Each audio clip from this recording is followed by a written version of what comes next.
problem. I got you covered. Okay, you guys, I'm here in my kitchen, but because I'm a carnivore and I don't eat vegetables anymore, I'm going to use my little plant here as a prop. And we're going to pretend that he is whatever vegetable I'm talking about, especially lettuce, because, well, he kind of sort of looks like a little head of lettuce. So anyway, so first things first, if you have any fresh fruits, or anything like that, especially bananas and soft stuff, or avocados, or even tomatoes, because tomatoes are a fruit. You want to put them in a little basket, just like this, so they can breathe and rock and roll with your van. Because what's going to happen when you go down the road, this thing's got a magnet on it. And you're going to go down the road and it's going to swing, back and forth. And that'll just help protect your fruit. So, hopefully as long as it doesn't bang up against the wall too much, it shouldn't get too beat up. So it does two things. It protects your fruit and your veggies that you put in here from getting smashed most of the time. And it gives it air circulation, which is very important. You don't want stuff that's pretty much living like a plant to not have air. It needs to breathe. It's totally opposite from meat, okay? All right, we're going to do meat separate, and I did do some videos on that already, but in case you didn't watch them, we're going to go over it again, because this is how to keep food in your van. So, basically, all of your fresh fruits and vegetables need to have air, because you got to remember, they're still pretty much alive, if not totally alive. And I've had lettuce sprout roots, and I've had cabbage sprout roots before, and onions. They will sprout, and potatoes. So those things, you have to remember, they're a living plant. You can't just suffocate them. They need air. Okay, so that's a big important thing. It doesn't matter how you store them, as long as they can get air and they don't get smashed. Now this guy, he's not looking too good because he got smashed a couple times in here. But anyway, all right, now let's pretend he's a head of lettuce. Okay.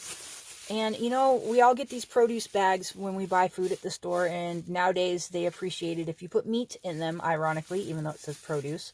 I have to put my steaks in here when I go to the grocery store. It's kind of funny. They don't have meat bags yet. But anyway, so then you just take, and you buy your head of lettuce. Let's just say he kind of looks like an iceberg. And you can buy iceberg, you can buy, romaine, whatever kind, butter lettuce, whatever you like, whatever kind of greens you like. Okay, say, you take them home and you got them in a bag, right? And everybody just kind of does this, right? Okay, that's a no-no. Your plant's going to suffocate in there, okay? I don't care what kind of greens you have. Like I said before, it's a living thing. It needs air. So, you want to make sure their little heads are poking out, okay? And you keep the plastic bag around them so that they don't dry out too much, but they also still can breathe, okay? That's huge. That's a big important thing.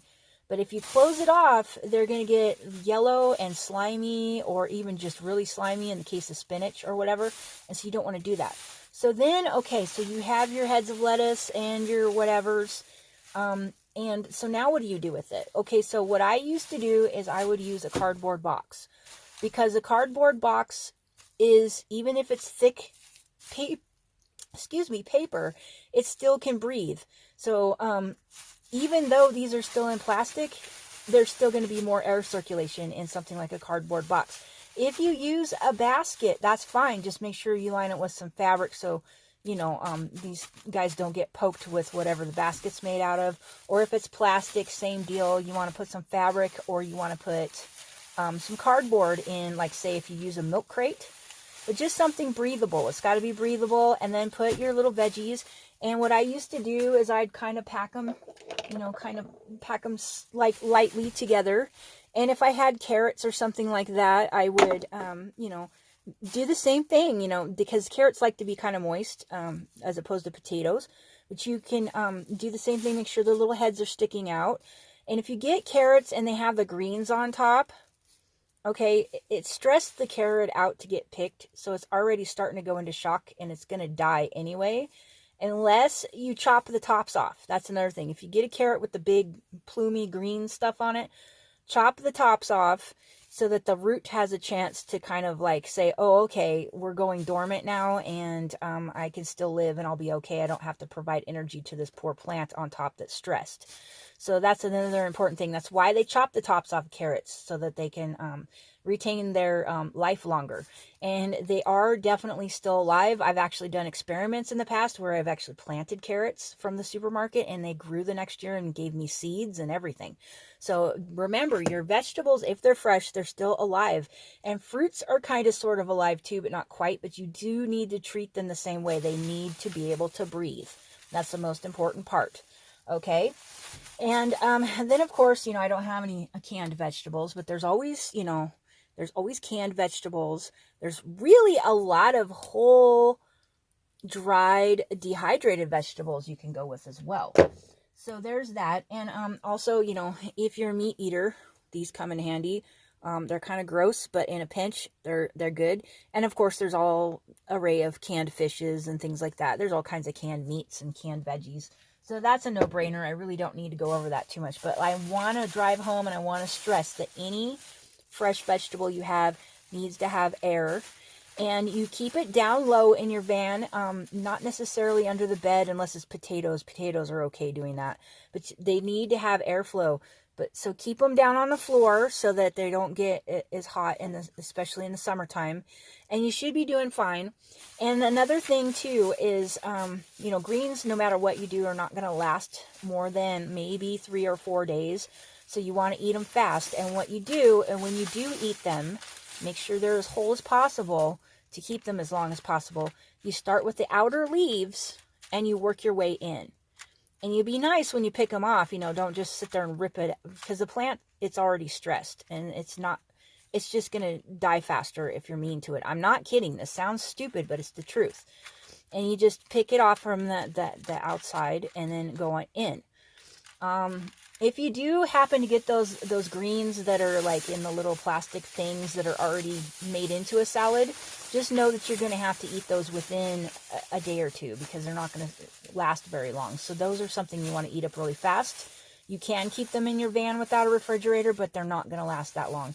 So what I would suggest is that you buy just enough for your dinner for that night and you eat them, and then you're done with it. But for everything else, get it as whole as possible and treat it like the living thing that it is. And you shouldn't have a problem. Now, another thing you can do is you can grow a little garden. Okay, guys, so this is not veggies, but you kind of get the idea.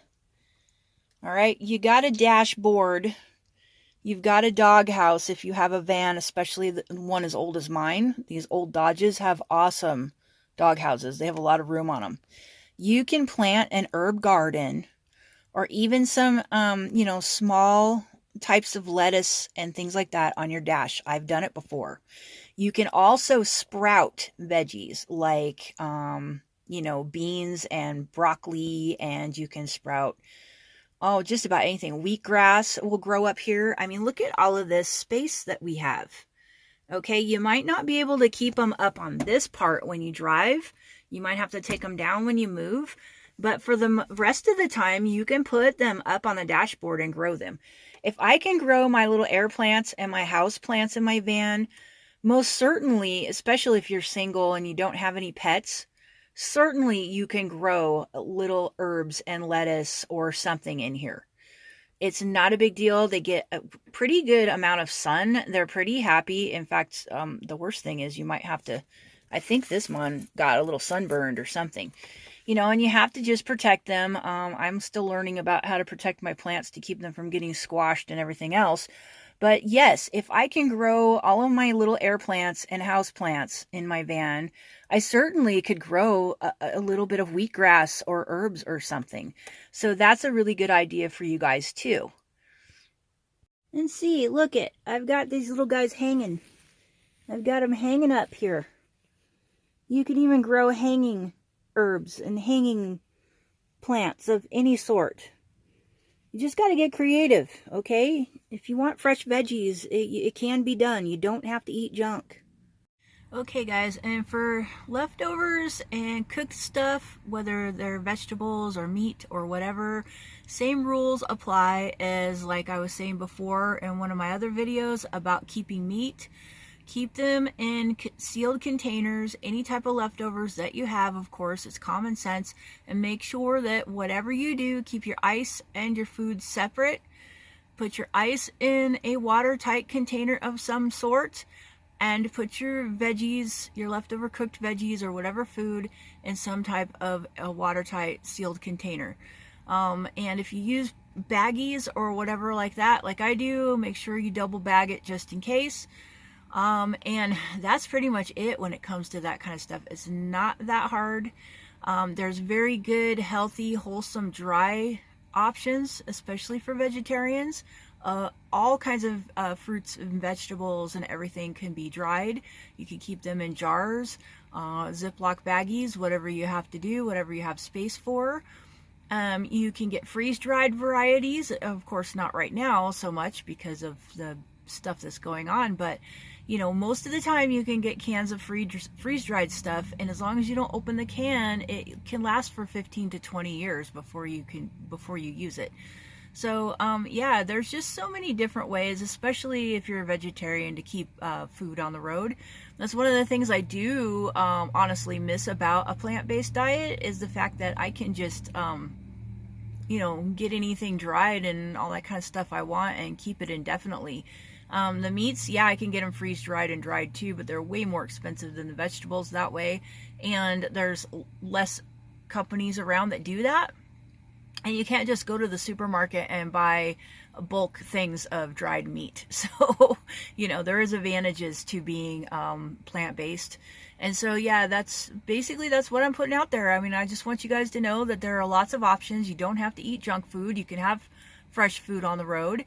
And it's great, you know. Don't worry about it so much. You know, you can do it with an ice chest. You can do it with a mini fridge. You can do a combination of those. There's all different ways to do things with our refrigerator. There's cans. You can can stuff. You can go to your friends' houses or whatever and have a canning party, and you guys all can a bunch of stuff together, and then you take your share and keep it in your van, or you can buy canned varieties very cheaply at supermarkets. So yeah, there's just be creative, guys. Don't just settle for like the status quo or the gross stuff, and you don't have to go out to eat and spend all your money all the time either. So yeah, I just wanted to put that out for you guys, and I hope you got something out of it. If you did, please like and subscribe and ding that little bell. And remember, when you do ding the bell, make sure it says all on there. Push the little button that says all so that you get all of my videos when they come out. And yeah, I really appreciate the support, and thank you so much, guys. And yeah, I guess I will put a description for my ice bag again in this video below in case anybody has missed it. I am an Amazon affiliate. It doesn't cost you any more to buy it, and they give me a tiny bit of the commission from selling it. So yeah, I will put this in the description below, and so you guys can check it out. And thank you so much for watching, and have a great day. All right, bye.